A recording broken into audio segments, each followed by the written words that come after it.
ನಮಸ್ತೆ ಸ್ನೇಹಿತರೆ, ನಾವು ದ್ವಿತೀಯ BA ಇತಿಹಾಸದಲ್ಲಿ ಪರೀಕ್ಷೆಯ ತಯಾರಿಯನ್ನು ಮುಂದುವರಿಸ್ತಾ ಹೋಗುವ. ಇದರಲ್ಲಿ ಇವತ್ತು ನಾವು ಓದ್ಕೊಳ್ಬೇಕಾಗಿರುವಂತಹ ಮುಖ್ಯವಾದಂತಹ ಪ್ರಶ್ನೆ ಮನ್ಸಬ್ದಾರಿ ಪದ್ಧತಿ. ಈ ಮನ್ಸಬ್ದಾರಿಯ ಪದ್ಧತಿಯ ಬಗ್ಗೆ ಸ್ವಲ್ಪ ತಿಳ್ಕೊಳ್ಳುವ. ಏನಿದು ಅದರಲ್ಲಿರುವಂಥ ವಿಚಾರ ಏನು ಅಂತ ನಾವು ಸ್ವಲ್ಪ ತಿಳ್ಕೊಳ್ಳುವ. ಮೊಘಲರ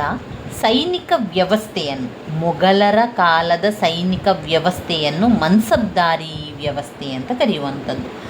ದೆಹಲಿ ಸುಲ್ತಾನರ ಕಾಲದಲ್ಲಿಯೇ ಈ ವ್ಯವಸ್ಥೆಯ ಸುಳಿವುಗಳನ್ನು ನಾವು ಕಾಣುತ್ತೇವೆ. ಶೇರ್ಷಾಹ ಸೂರನು ಕೂಡ ಅವನ ಸೈನ್ಯದಲ್ಲಿ ಒಂದು ರೀತಿಯ ಶ್ರೇಣಿಯನ್ನು ಸ್ಥಾಪಿಸಿದ್ದನು ಮತ್ತು ಅವನ ಸೈನ್ಯದಲ್ಲಿ 1,000, 2,000 ಅಥವಾ ಇನ್ನೂ ಹೆಚ್ಚಿನ ಸಂಖ್ಯೆಯ ಸೈನಿಕರ ನಾಯಕತ್ವ ವಹಿಸುತ್ತಿದ್ದ ದಳಪತಿಗಳು ಇದ್ದರು. ಬಾಬರ್ ಮತ್ತು ಹುಮಾಯೂನರ ಕೈ ಕೆಳಗಿದ್ದ ಸೈನ್ಯದಲ್ಲಿ ಮಂಗೋಲರು, ತುರುಷ್ಕರು, ಉಜ್ಬೆಕ್ಸ್, ಪರ್ಷಿಯನ್ನರು, ಅಫ್ಘನ್ನರು ಮುಂತಾದ ವಿದೇಶಿಯರು ಕೂಡ ಇರುತ್ತಿದ್ದರು. ಸಂಬಳದ ಬದಲಾಗಿ ಸೇನಾ ದಳಪತಿಗಳಿಗೆ ಭೂಮಿಯನ್ನು ನೀಡ್ತಾ ಇದ್ದರು. ಹುಮಾಯೂನನ ನಂತರ ಅಸಮರ್ಥ ದೊರೆಯ ಅಡಿಯಲ್ಲಿ ಅವರು ಸ್ವಾಮಿನಿಷ್ಠೆ ಇಲ್ಲದವರಂತೆ ವರ್ತಿಸುತ್ತಿದ್ದರಲ್ಲದೆ ನಿಗದಿಪಡಿಸಲಾಗಿದ್ದ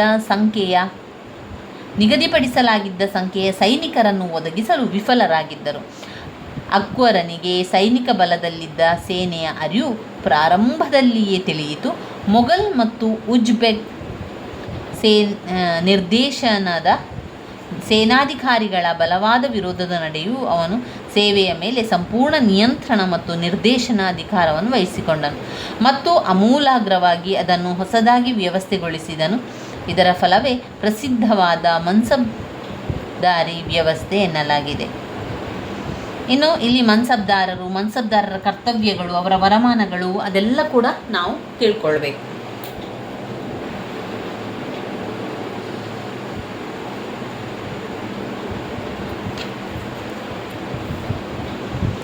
ಮನ್ಸಬ್ದಾರರು ಎಂದರೆ ಯಾರು? ಮನ್ಸಬ್ ಎಂದರೆ ಒಂದು ಸ್ಥಾನ. ಮನ್ಸಬ್ದಾರರು ಎಂದರೆ ಸಾಮ್ರಾಟನ ಸೇವೆಯಲ್ಲಿ ಅಂತಹ ಸ್ಥಾನವನ್ನು ಪಡೆದಿರುವವನು ಎಂದು ತಿಳಿಯಲಾಗ್ತಿತ್ತು. ಪ್ರತಿ ಮನ್ಸಬ್ದಾರನು ನಿರ್ದಿಷ್ಟ ಸಂಖ್ಯೆಯ ಸೈನಿಕರನ್ನು ಇಟ್ಟುಕೊಂಡಿರಬೇಕಾಗಿರುತ್ತಿತ್ತು. 10ರಿಂದ ಪ್ರಾರಂಭಿಸಿ 10,000ವರೆಗೂ ಸೈನಿಕರನ್ನು ಸಿದ್ಧವಾಗಿರಿಸಿಕೊಂಡಿರುತ್ತಿದ್ದ ಮನ್ಸಬ್ದಾರರಿರುತ್ತಿದ್ದರು. ಮನ್ಸಬ್ದಾರರಲ್ಲಿ 5,000ಕ್ಕಿಂತ ಅಧಿಕ ಸಂಖ್ಯೆಯ ಸೈನಿಕರನ್ನು ಸಿದ್ಧವಾಗಿರಿಸಿಕೊಂಡಿದ್ದವರನ್ನು ಸಾಮಾನ್ಯವಾಗಿ ರಾಜಪರಿವಾರದ ಸಂಬಂಧಿಕರಿಂದ ನೇಮಕ ಮಾಡಿಕೊಳ್ಳಲಾಗಿತ್ತು. ಕಾಲ ಸರಿದಂತೆ ಈ ನಿಯಮವನ್ನು ಕೆಲವರ ಸಂದರ್ಭದಲ್ಲಿ ಅದನ್ನು ಸಡಿಲಿಸಲಾಯಿತು. ಇಂಥವರಲ್ಲಿ 7,000 ಸೈನಿಕರ ಮನ್ಸಬ್ದಾರನಾಗಿದ್ದ ಮಾನ್ಸಿಂಗ್ ಪ್ರಮುಖನಾಗಿದ್ದನು. KC ಚೌಧರಿಯವರು ಹೇಳುವ ಪ್ರಕಾರ ಈ ಮನ್ಸಬ್ದಾರರು ಅಧಿಕಾರ ವರ್ಗದಲ್ಲಿ ಉನ್ನತ ಸ್ಥಾನಗಳನ್ನು ಹೊಂದಿದ್ದ ಕುಲೀನರಾಗಿದ್ದರು. ಅವರ ನೇಮಕಾತಿ, ಪದೋನ್ನತಿ, ಕೆಳ ಅಂತಸ್ತಿಗೆ ಇಳಿಸುವಿಕೆ ಅಥವಾ ಅಧಿಕಾರದಿಂದ ವಜಾ ಮಾಡುವುದು ಎಲ್ಲವೂ ಸಾಮ್ರಾಟನ ಇಚ್ಛೆಯಂತೆಯೇ ನಡೆಯುತ್ತಿದ್ದವು. Doctor R.C. ಮಜುಂದಾರ್ ಅವರು ಗಮನಿಸಿರುವಂತೆ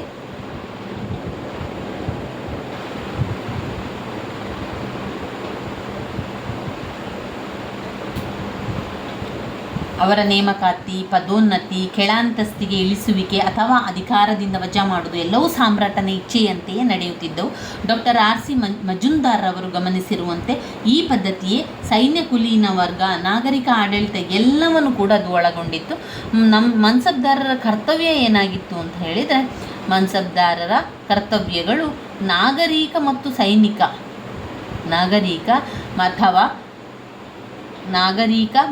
ಸೈನಿಕ ಅಥವಾ ಎರಡರಲ್ಲಿ ಯಾವುದಾದರೂ ಒಂದು ಆಗಿರುತ್ತಿದ್ದವು.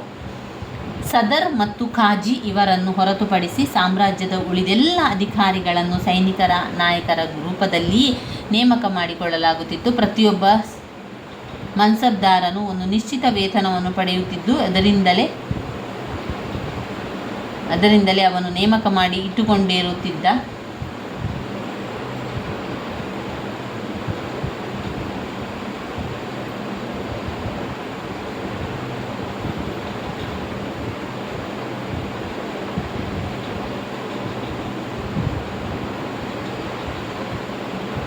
ಮನ್ಸಬ್ದಾರರು ಕರ್ತವ್ಯಗಳು ನಾಗರಿಕ ಮತ್ತು ಅಥವಾ ಸೈನಿಕ ಅಥವಾ ಎರಡರಲ್ಲೂ ಕೂಡ ಅದು ಆಗ್ತಾ ಇತ್ತು ಅಂತ ಅವರು ಇಲ್ಲಿ ವಿವರಿಸ್ತಾ ಇರುವಂಥದ್ದು.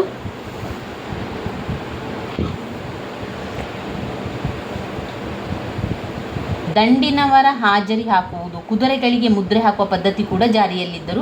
ಎಲ್ಲೋ ಕೆಲವು ಮನ್ಸಬ್ದಾರರು ಮಾತ್ರ ನಿಶ್ಚಿತ ಸಂಖ್ಯೆಯ ಸೈನಿಕರನ್ನು ಇಟ್ಟುಕೊಳ್ಳುತ್ತಿದ್ದರು. ಅಶ್ವರೋಹಿಗಳನ್ನು ಕೂಡ ನಿಗದಿಯಾಗಿದ್ದ ಸಂಖ್ಯೆಗೆ ಅನುಗುಣವಾಗಿ ಬದೋನಿಯು 1573-74ರಲ್ಲಿ ಬರೆಯುತ್ತಾ ಹೀಗೆ ಹೇಳುತ್ತಾನೆ: ತುರ್ತು ಸಂದರ್ಭಗಳಲ್ಲಿ ಕೆಲವರು ಗುಲಾಮರು ಮೊಘಲರ ಹಿಂಬಾಲಕರೊಡನೆ ಯುದ್ಧಕ್ಕೆ ಬರುತ್ತಿದ್ದರು. ಆದರೆ ನಿಜವಾಗಿ ಉಪಯೋಗಕ್ಕೆ ಬರುವಂತಹ ಸೈನಿಕರು ಅವರುಗಳಲ್ಲಿ ಇರುತ್ತಲೇ ಇರಲಿಲ್ಲ. ಇನ್ನು ವರಮಾನ ಅಂತ ನೋಡಿದಾಗ ಮನ್ಸಬ್ದಾರನ ಅಧಿಕಾರವು ವಂಶಪಾರಂಪರ್ಯದ್ದಾಗಿರಲಿಲ್ಲ. ಯಾವುದೇ ಅಧಿಕಾರಿಯ ಕೆಲಸವನ್ನು ಬದಲಿಸಿ ಮತ್ತೊಂದು ಕೆಲಸಕ್ಕೆ ಬದಲಿಸುವಂತಹ ಪರಿಪಾಠ ಸಾಮಾನ್ಯವಾಗಿತ್ತು. ಇದರಿಂದಾಗಿ ಸರಕಾರದ ಸೇವೆ ತಜ್ಞರುಗಳನ್ನೆಲ್ಲ ಪಡೆದಿರಬೇಕಾದ ಅನಿವಾರ್ಯತೆ ಏನೂ ಇರಲಿಲ್ಲ. ಮೊಘಲ್ ಸರಕಾರದ ಅಧಿಕಾರಿಗಳು ಅವರ ವೇತನ ಭತ್ಯೆಯನ್ನು ಎರಡೂ ರೀತಿಗಳಲ್ಲಿ ಪಡೆದುಕೊಳ್ತಾ ಇದ್ರು. ಅವರು ಅವುಗಳನ್ನು ನಗದು ರೂಪದಲ್ಲಿ ಪಡೆಯುತ್ತಿದ್ದರು.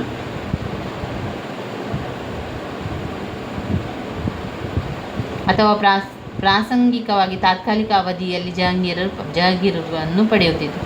ಓರ್ವ ಮನ್ಸಬ್ದಾರರಿಂದ ಮತ್ತೋರ್ವನಿಗೆ ಜಹಗೀರುಗಳನ್ನು ಆಗಿಂದಾಗೆ ವರ್ಗಾಯಿಸುತ್ತಿದ್ದರು. ಯಾವುದೇ ರೀತಿಯಲ್ಲಿ ಅವರುಗಳಿಗೆ ವೇತನ ಭತ್ಯೆಗಳನ್ನು ನೀಡುತ್ತಿದ್ದರು. ಮೊಘಲ್ ಸಾರ್ವಜನಿಕ ಅಧಿಕಾರಿಗಳು ಅತ್ಯಂತ ಹೆಚ್ಚಿಸುವಷ್ಟು ಸಂಬಳವನ್ನು ಪಡೆದುಕೊಳ್ತಾ ಇದ್ದರು. ಇನ್ನು ಮೊಘಲ್ ಸೈನ್ಯದ ಬಗ್ಗೆ ನೋಡುವುದಾದರೆ ಅಲ್ಲಿ ಮೊಘಲ್ ಸೈನ್ಯವು ಅಶ್ವಾರೋಹಿಗಳು, ಪದಾತಿ, ಆರ್ಟಿಲರಿ, ಗಜಪಡೆಗಳಿಂದ ಕೂಡಿದ್ದು. ಆದರೆ ನೌಕಾಬಲ ಅವರಲ್ಲಿ ಸೇರಿರಲಿಲ್ಲ. ಮೊಘಲ್ ಸೈನ್ಯದ ಅತಿ ಮುಖ್ಯವಾದ ಭಾಗ ಅಶ್ವರೋಹಿಗಳದೇ ಆಗಿತ್ತು. ಸರಕಾರವೇ ಕುದುರೆ ಮತ್ತು ಇತರ ಸಾಧನ ಸಲಕರಣೆಗಳನ್ನು ನೀಡುತ್ತಿದ್ದ ಅಶ್ವಾರೋಹಿ ಸೈನಿಕನನ್ನು ಕಾರ್ಗಿರ್ ಎಂದು ಕರೆಯುತ್ತಾ ಇದ್ದರು. ಇವುಗಳನ್ನೆಲ್ಲ ಖಾಸಗಿಯಾಗಿ ತಾನೇ ಒದಗಿಸಿಕೊಂಡು ಸಿದ್ಧವಾಗುತ್ತಿದ್ದ ಅಶ್ವಾರೋಹಿ ಸೈನಿಕನನ್ನು ನೆಲ್ಲೆದಾರ ಎಂದು ಕರೆಯುತ್ತಿದ್ದರು. ಪದಾತಿ ಸೈನ್ಯದಲ್ಲಿ ಮ್ಯಾಚ್ ಲಾಕ್ಮ್ಯಾನ್, ಬಿಲ್ಗಾರರು, ಮೇವಾಟಿಗಳು, ಖಡ್ಗವೀರರು, ಪೈಲ್ವಾನರು, ಗದಾಧಾರಿಗಳು, ಸಾಮಾನು ಹೊರುವವರು ಮುಂತಾದವರು ಇರುತ್ತಾ ಇದ್ದರು. ಪದಾತಿ ಸೈನ್ಯವು ಎರಡು ಬರೆಯಲಾಗಿತ್ತು. ಒಂದು ಅಹಶಾಮ್, ಇನ್ನೊಂದು ಸಿಬ್ಬಂದಿ. ಈ ಎರಡು ಬಗೆಯ ಸೈನಿಕರನ್ನು ನಿರುದ್ಯೋಗಿ ಆಲಸಿಗಳಿಂದ ನೇಮಕ ಮಾಡಿಕೊಳ್ಳುತ್ತಿದ್ದರು ಮತ್ತು ಕಂದಾಯ ವಸೂಲಿಯಂತಹ ಕರ್ತವ್ಯಗಳಲ್ಲಿ ಬಳಸಿಕೊಳ್ಳುತ್ತಿದ್ದರು. ಐ ಅಕ್ಬರಿಯ ಪ್ರಕಾರ ಅಕ್ಬರನೊಡನಿದ್ದ ಮ್ಯಾಚ್ ಲಾಕ್ಮೆನ್ಗಳ ಒಟ್ಟು ಸಂಖ್ಯೆ 12,000 ಇತ್ತು. ಇದು ಹೆಚ್ಚು ಬಲವಾಗಿದ್ದ ವಿಭಾಗವೂ ಆಗಿರಲಿಲ್ಲ, ದಕ್ಷತೆಯೂ ಕೂಡ ಹೆಸರಾಗಿರಲಿಲ್ಲ. ಅವರು ಕೆಲವೊಮ್ಮೆ ಅವರಲ್ಲಿ ಇರುತ್ತಿದ್ದ ಪಿರಂಗಿಗಳು, ಮನೆಗಳಿಂದ, ಒಂಟೆಗಳಿಂದ ಅಥವಾ ನೂರಾರು ಸಂಖ್ಯೆಯ ಎತ್ತುಗಳಿಂದ ಎಳೆದು ಸಾಗಿಸಲ್ಪಡಬೇಕಾಗುತ್ತಿತ್ತು. ಈ ರೀತಿಯಾಗಿ ನಮಗೆ ಸಂಪೂರ್ಣವಾಗಿ ಮನ್ಸಬ್ದಾರಿ ಪದ್ಧತಿಯ ಬಗ್ಗೆ ತಿಳಿತಾ ಹೋಗಲಿಕ್ಕೆ ಸಾಧ್ಯ ಆಯಿತು. ಒಟ್ಟಿನಲ್ಲಿ ಮನ್ಸಬ್ದಾರಿ ಪದ್ಧತಿ ಎನ್ನುವಂಥದ್ದು ಮೊಘಲರ ಸೈನಿಕ ವ್ಯವಸ್ಥೆಯನ್ನು ಕರೆಯುವಂಥದ್ದು. ಮೊಘಲರ ಸೈನಿಕ ವ್ಯವಸ್ಥೆಯನ್ನು ಮನ್ಸಬ್ದಾರಿ ವ್ಯವಸ್ಥೆ ಅಂತ ಕರೆಯುವಂಥದ್ದು. ಇಲ್ಲಿ ಇವರು 1,000 ಸೈನ್ಯದಲ್ಲಿ 1,000, 2,000 ಅಥವಾ ಇನ್ನೂ ಹೆಚ್ಚಿನ ಸಂಖ್ಯೆಯ ಸೈನಿಕರ ನಾಯಕತ್ವ ವಹಿಸುತ್ತಿದ್ದರು. ದಳಪತಿಗಳಿದ್ದರು.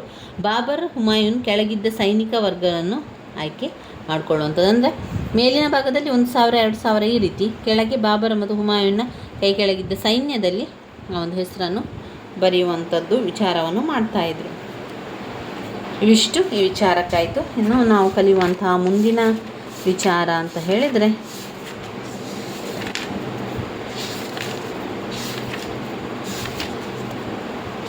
ಮೊಘಲರ ಕಾಲದ ಸಾಹಿತ್ಯ.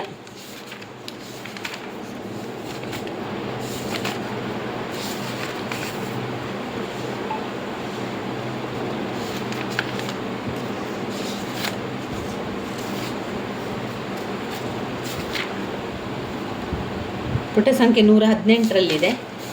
ಅದಾದ ಮೇಲೆ ಮೊಘಲರ ಕಾಲದ ಸಂಸ್ಕೃತಿ ಕೊಡುಗೆ 123ರಲ್ಲಿದೆ. ನನ್ನ ವೀಡಿಯೋಸ್ ಎಲ್ಲ ನಿಮಗೆ ಇಷ್ಟ ಆಗಿದ್ದರೆ ಲೈಕ್ ಕೊಡಿ, ಶೇರ್ ಮಾಡಿ, ಸಬ್ಸ್ಕ್ರೈಬ್ ಮಾಡಲಿಕ್ಕೆ ಮರಿಬೇಡಿ ಸ್ನೇಹಿತರೆ. ಧನ್ಯವಾದಗಳು.